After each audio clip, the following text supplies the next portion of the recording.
Price Lord. இன்றைய தியானம் சங்கீதம் 36வது அதிகாரம் 1 முதல் 12 வரை. துன்மார்க்கனுடைய துரோக பேச்சு என் உள்ளத்திற்கு தெரியும்.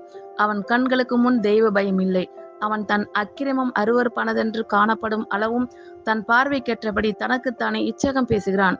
அவன் வாயின் வார்த்தைகள் அக்கிரமமும் வஞ்சகமும் உள்ளது. புத்தியாய் நடந்து கொள்வதையும் நன்மை செய்வதையும் விட்டுவிட்டான். அவன் தன் படுக்கையின் மேல் அக்கிரமத்தை யோசித்து நல்லது அல்லாத வழியிலே நிலைத்து பொல்லாப்பை வெறுக்காதிருக்கிறான். கர்த்தாவே, உமது கிருபை வானங்களில் விளங்குகிறது.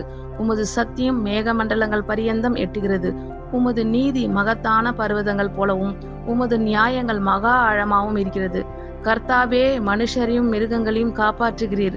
தேவனே, உம்முடைய கிருபை எவ்வளவு அருமையானது. அதனால் மனுபுத்திரர் உமது செட்டைகளின் நிழலிலே வந்தடைகிறார்கள். உமது ஆலயத்தில் உள்ள சம்பூரணத்தினால் திருப்தி அடைவார்கள்.